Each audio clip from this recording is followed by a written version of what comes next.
I've never seen anything more beautiful in my life. Arming torpedoes.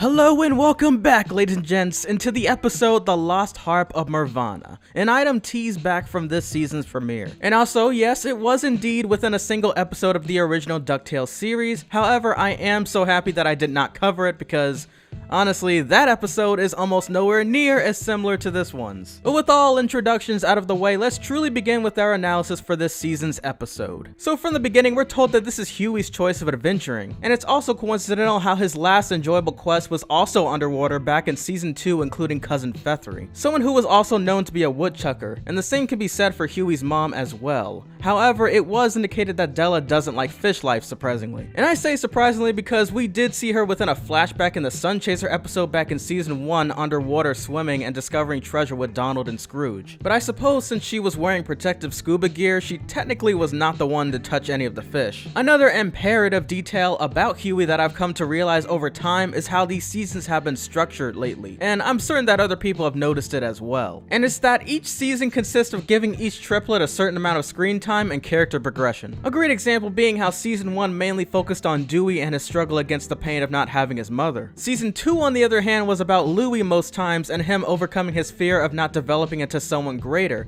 as well as having his multiple attempts at boosting his financial standings. And of course, the third season most definitely will be about Huey, with this season mainly shedding light from his perspective like it did for the other two triplets. There.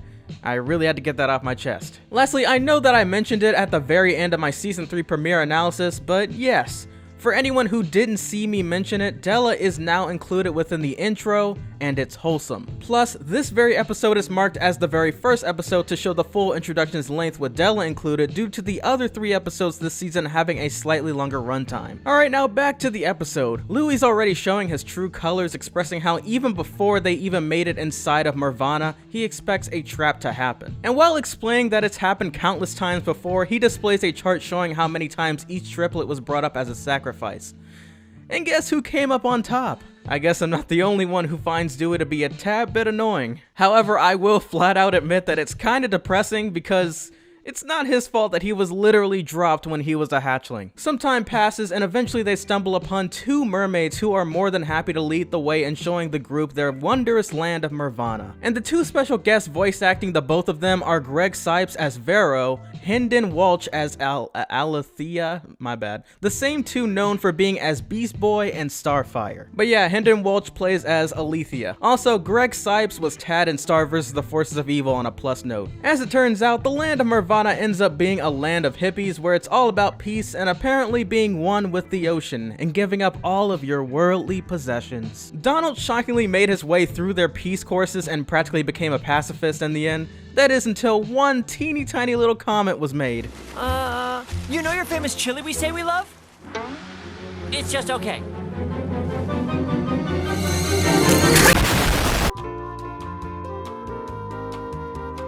Yeah, so never talk about my dude's cooking. And what makes this even more hilarious was to see how even when Scrooge nearly got their approval, he refused to give up his hard-earned cash and other treasures just to be a part of their belief system. But ironically, since he was showing his true colors, they accept him into their group anyways, only to find out that they too had no idea of where their own harp was. Instead, Louie Webby and Miss Beakley adventure their way into a secret cave that totally doesn't warn them of potential dangers. Just look at the signs, for example. Do not enter, turn back. Nah, for real, not kidding. Super serious, my dudes. They mainly explore inside because Louie, as always, is on the alert awaiting for nothing more or less than another ruse. Webby comes along due to her bubbly, naive, optimistic spirit believing that hopefully the mermaids are just innocent and coincidentally live right outside a dangerous cave for no particular reason whatsoever. And Miss Beakley knows of the possible perils ahead, same as Louie, so she comes along not to only protect Webby from her physical danger, but also so she doesn't have to know of the truth behind certain threats. Something that I also found peculiar because you're shielding her from this despite the fact that Webby is notorious for being secluded in a mansion gaining knowledge herself and going on epic quests to advance her survival skills every year. What's all this? Hey guys! Every year I brush up on my survivor skills on a secret island. I mean, a regular island where young warriors definitely don't combat the forces of nature and each other. But, you know, it's girl stuff. Nevertheless, the story continues as all three of them manage to find the Harp of Mervana, and this is why I said that I'm glad I didn't notice the original Harp of Mervana episode from the original DuckTales series. Initially, the Harp of Mervana's size was about the scale of a book. The harp also was in the possession of a minotaur that would come to life if it was ever taken away from its previous position. And most of all, centuries ago, the harp was used by a woman named Helen of Troy who used it to see if people would lie to her. Now, the only things we're told about in this version of her backstory is that her son was the leader of Nirvana, and though she gave reasonable advice for him to clean the contaminated waters and the land itself as well, he refused. So he figured that instead of taking responsibilities, he should instead flee from the truth and never return, which soon affected his body entirely after some time of remaining within the waters for too long, soon becoming the monster. I guess you can say that he needed to face the music, am I right? Huh?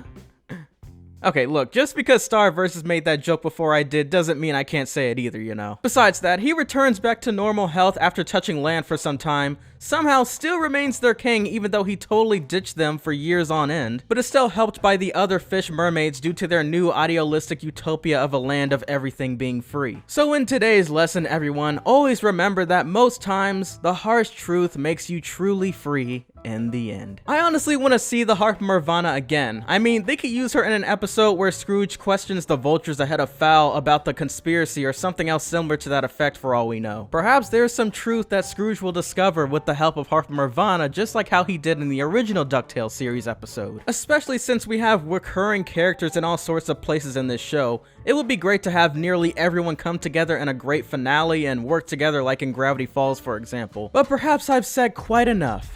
As usual, my friends, this has been your boy TNBT with another episode analysis video. And I hope to see you all again in the next one. Peace!